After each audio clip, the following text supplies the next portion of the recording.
Let's go to the hunting NPC. There she is. There you go. Now, as you can see here, to do my next huntings, I am missing simple Aurea fusion materials. Basically, to hunt for the next level, you need to have all the materials that they're asking you here. You need the gold that they're asking you, the silver that they're asking you, and when you have all that, you do gear hunting. You get another window that will allow you maybe to boost your hunting chances if you have special hunting boosting mats that you can see right here into my bag, my solar graces, my solar blessing, and my solar protection. I can boost till a certain point my hunting chances. For example, like to the start, I may have like 3% hunting chances, but by boosting you can go till 6%. Okay? Sometimes it's significant, sometimes it gets a little bit less significant. Like the hunting chances bonus that it's gonna give you. So, as I said, the more you level up, the more it gets complicated to advance further. Right now in the game, I'm in what a lot of players are calling the dead zone. What is the dead zone? Between once you hit T3 and you start closing in on 1340, between 1340 and 1370 is the moment when you can finally change all this gear with your new T3 gear, the Argos gear plus the gear that you get into T3 Abyssal's hard mode, not the normal mode, the hard mode only. You pass all these pieces into legendary pieces, and then you go back at level 6 on all these pieces, and of course your honing chances go back up, I think till 60%, and then boom, you can start advancing even more, and it will get a little bit easier from there on to up again your item level. But from 1340 to 1370 it's a little bit hard, and usually it's the moment when a lot of players are gonna be quite tempted to swipe the credit card. Right now, if you go on YouTube, on Twitch, okay, and you try to search content, you want to watch content around Lost Ark, most of the thing that you are gonna see are people trying to either hone their gear or try to cut ability stone, cutting ability stone to try to boost their engraving points. And the thing is, people are gonna find themselves spending a lot of gold and materials to boost their engraving system or to boost their hunting right now. And my advice is to tell you, be careful, please do not follow the hunting madness. Why am I calling it the hunting madness, you may ask? It's simple.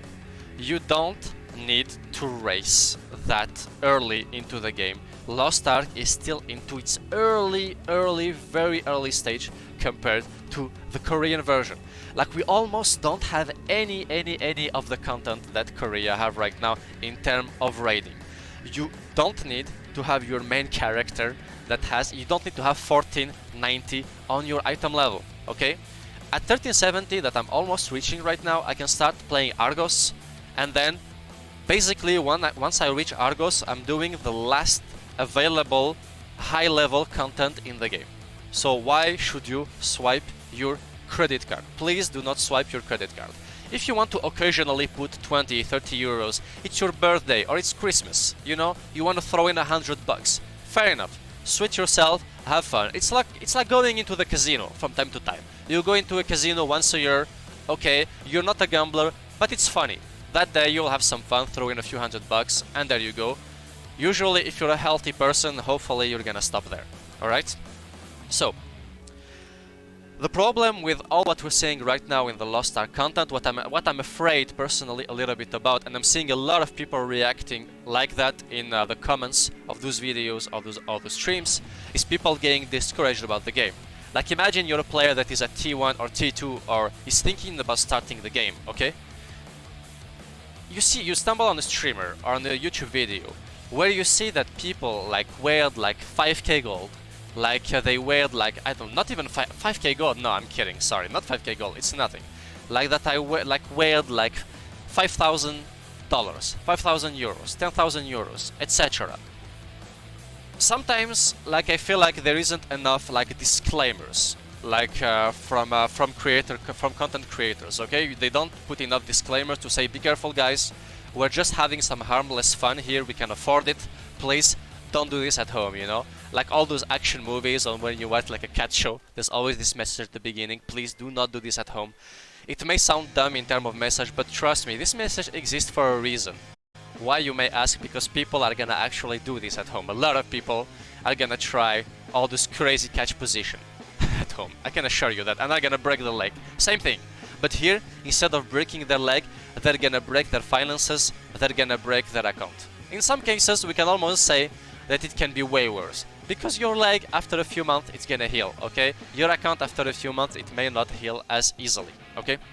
So please, like all this content that you're seeing right now on Lost Ark, about around Lost Ark, on YouTube, on Twitch, just realize that all those thousands of euros that those content creators are putting to hunt their gear tier 1490, they're doing it, first of all, for the fun of it.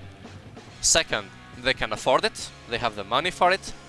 And third, while spending this money, they're gonna make it tenfold. Remember that. Because they're content creators, alright? So while spending money, technically thanks to their viewership, etc., they're gonna make that money back. While you, as an average player that is not a content creator, well, if you just spend 5k into Lost Ark, you just spend 5k into Lost Ark that you're not gonna recover. And to tell you also why it's not worth it, okay? Is that in Korea over the years, what happens when they installed like all the new raids, okay? Tickle Sidon, Belshazzar, Vicus, etc. All those legendary Legion commander that are gonna arrive into the game soon, probably in the next month, during this year until Christmas. I'm pretty sure by next Christmas we're gonna have already all those raids implemented. What are they gonna do? They're gonna advertise this content to players that are not in the game, okay? New players arrive in the game. You have to understand that then a lot of catch-up mechanics are gonna be installed into the game. Because since you're trying to capture new player, for example with the Belshazzar raid, you know what you need in terms of eye level, 1490. So you're gonna have to tweak, for example, the gear hunting chances, the percentage of success, okay? So just realize that if you put a lot of money, you swipe your credit card in a few months, if it's not like extra money that you don't care about, you have a lot of finances, you live a very comfortable life, you have a lot of extra finances that you can afford, like wasting without really feeling it impacting your daily life, suit yourself. It's your life, it's your hobby, it's your pleasure, go at it, live your best life, alright?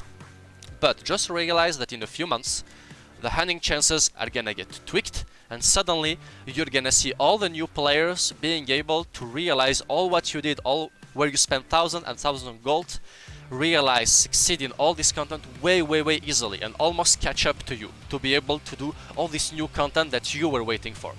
And then, if you actually allowed yourself to spend money that you may have needed IRL, guess what's gonna happen? You're gonna rage quit. You're gonna feel butthurt because then you're gonna feel that it was not worth it at all. So first of all, realize that you don't need to be 1490 item level. Like I said, right now in Korea, the last raid that came out is the Belshazzar raid, okay? And what you need to enter into the normal mode is 1490. So basically the streamers that you see putting themselves in 1490 right now, it's ridiculous to think, but they're already ready. They would be able to enter the last raid that they have right now in Korea, which is wow, you know? So take all this money that is spent by some content creators with a grain of salt. It's just pure innocent fun. They do it for the lol and because they can afford it. Don't follow this. Your objective is 1370, you reach that, you're in the last available content of the game right now, okay? So, once I said this, I said that between 1340 and 70, we call that the dead zone, because it's very hard to reach Argos. So I'm telling you to not swipe.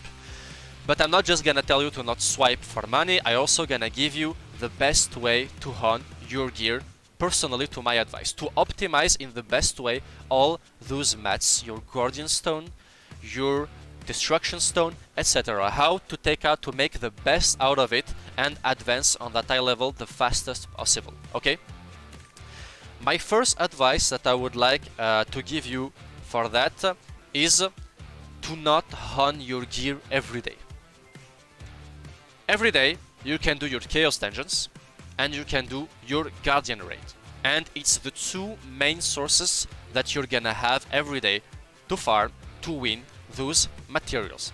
But don't use them immediately, because you could technically have every day enough materials to put in at least try your luck on one level. What's gonna happen most of the time? I'm gonna tell you, you're gonna fail, because you're gonna have, let's say, 12% chance of success. You're gonna try it. If you're really lucky, it's gonna pass, but let's agree, 12% chance, you're mostly gonna fail, and there you go.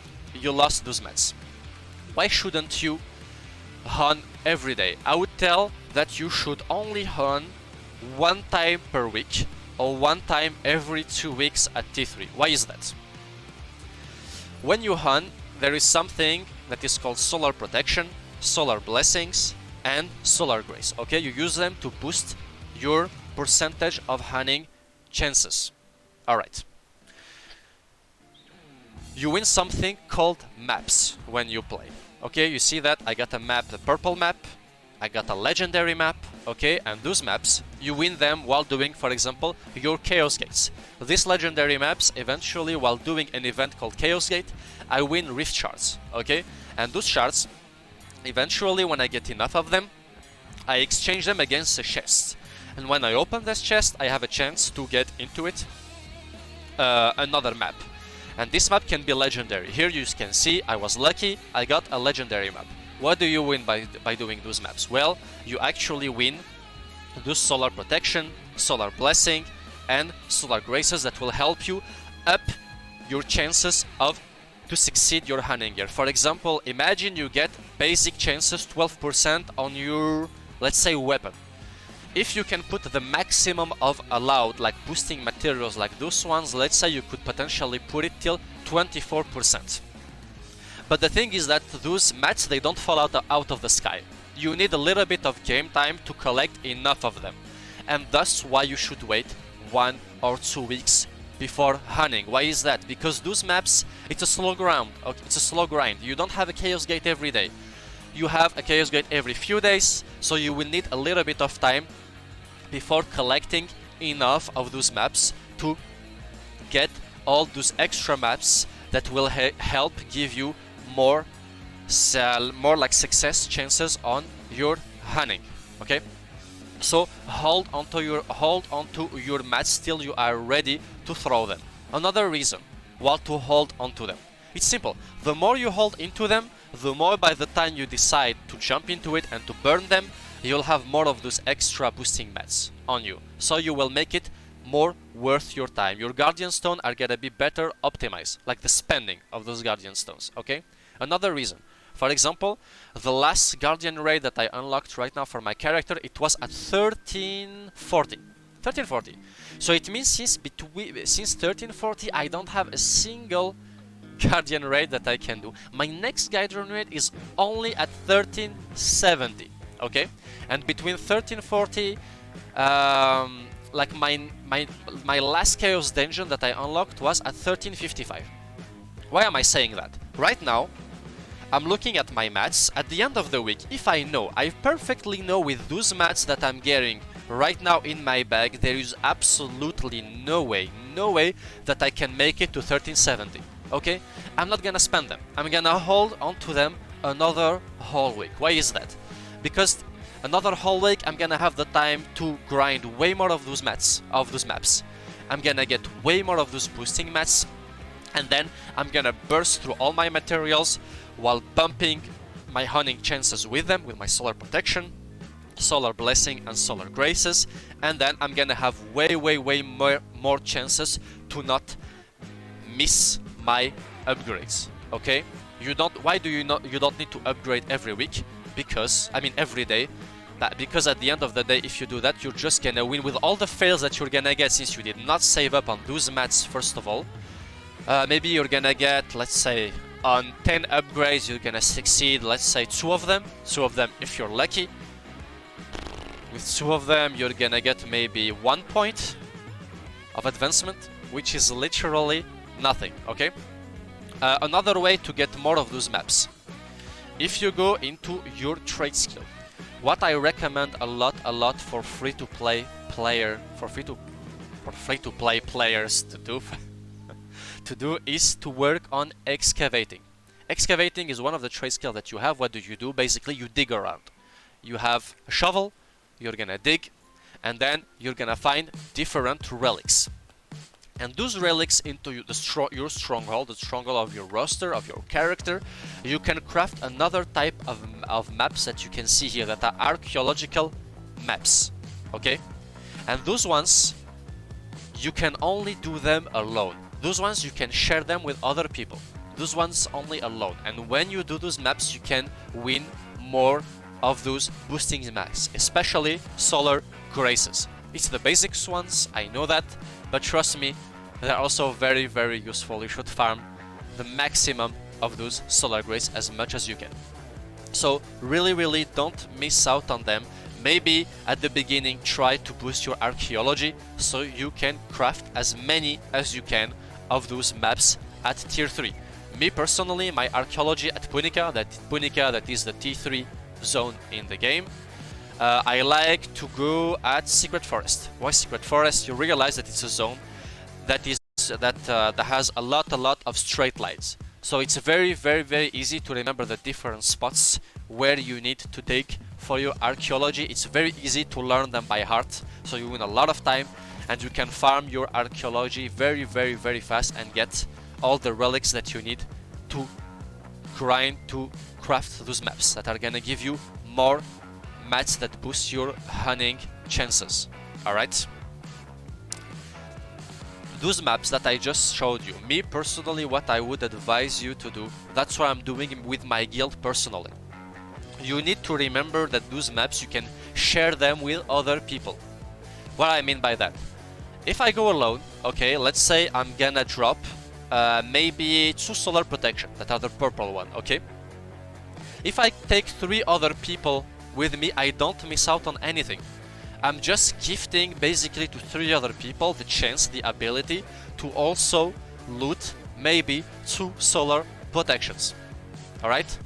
So in my guild, what I installed personally, I created a guild, and what I did, at least I mean trying to push people in my guild to do that, is to say, please people, hold into your maps during the whole week. Do not spend them. Why is that? Wait Friday before our weekly guild raid, and then let's meet before the raid and let's exchange our maps. What do I mean by that? Each one of us will have maybe 5 to 6 maps, okay? We group up. Before that you had 5, 6 maps to do alone. Suddenly you're 4 people, you have more than 20 maps potentially that you can do, and you have more than 20 maps where you could potentially grind all those boosting maps. So please do not use them just alone. Try to use them with friends or with guildmates so you can exchange your maps, and your friends or your guildmates can also exchange with you, share their maps also in return. Alright? I'm gonna finish about one thing, okay? I showed a little bit, for me at least, what's the best way to invest your mats to optimize your hunting chances, to advance the fastest possible toward Argos. But what I would like to add is that, okay, it's good and all to reach 1370, you can do the last raids, but please do not forget about the horizontal content of the game. I explained at the beginning. The hunting chances, what's gonna happen is that when they're gonna release the next raids, you know, like Kekul Seidan, Belshazzar, etc., they're gonna have to boost the percentages of hunting chances, okay? So all the efforts you're gonna put right now, people in a few months are gonna need to put way less effort than you. But they are content that potentially people will still have to put the exact amount of effort in 3 weeks, 4 months, a year, etc. It's the horizontal content. What is that? It's your UNAS tasks, that are right here. You can win a lot of things with your UNAS tasks. For example, if I put here giant heart, okay, let's put the giant heart. Hey Chaniel, how you doing? giant, oh, there you go. You see here, for example, I'm working on one of my giant heart and I already got one of them with these ones. And what do you do with those giant hearts here? If I go into my collectibles, alright, I check the rewards, you can see that I already won a few skill point potions. Skill point potions, it's not only cosmetics. Those ones, they directly boost the power of my character, because I can boost all those attacks. My different attacks that I'm using in-game, my support skills, etc. And that people are gonna have to do potentially the same effort in 3-4 months, etc. Same thing with your report system. I know that you probably heard that with the report system, when you max it out with one of those NPCs, what happens is that you can have it in your stronghold. For example, you can have Nia as a constant character that you can see into your stronghold. You can dress her differently, etc. You can play Sims a little bit, but it's not the only use. For example, Nia, when you max her, she drops an Omnium Star, okay? And if I go check into my collectibles and I go into Omnium Stars, you can see that at my second Omnium Star, what did I drop? A greater skill point potions. That gave me 6 skill points, okay? Because what you need to know is that when you hit level 50, you do not have at all enough points to max out all your skills, as you can see here, to level 10. A few of your skills are only gonna be level 6, level 4 at first, when you hit 50, for example. So you don't have your full DPS that is available yet through those skills. And really don't neglect this part of the game. For example, you can see that I'm about to where is she? Selling Voyage. I'm about to finish my reputation with Nineveh. That is right here. I'm doing the last level, level 3, and I'm gonna get first of all her card that will boost one of the most used cards sets in the game. This card set, I can show it again, it's this one, Light of Salvation. I just got my Catan card today, and I'm just missing my Nineveh card. And from there on, I'll be able to continue working on it little by little. It won't be usable yet, but eventually, cross fingers, I'm gonna get there. Yeah, thanks, Tiana. I got it right today, my Catan cards. After that, another thing that you need to do is that those report system, eventually you're gonna get locked with them. What do I mean by that? If I go into my character sheet, you have something here called skin and virtue points, alright? For example, Nineveh, until recently, I was locked with her. Why is that? I couldn't finish those last levels that I need to completely finish her reputation, because she was asking me to have 310 of courage and 300 of charisma at least. And I didn't have them, and I finally got enough of those points, like I think it was yesterday or before yesterday. And to get those points, same thing. You can get them in many ways, by doing all the different quests of the game, through, for example, exploring all the islands, doing what else? Doing your different Tunas tasks. For example, you see the Tunas task here. When I finish it completely, I win a kindness potion, and this kindness potion is gonna give me 10 more kindness points. So all that, it is the horizontal content of the game, and it is as important as the vertical content of the game, the vertical content that will be boosting your gear, boosting your item level, okay? Not everything passes through this.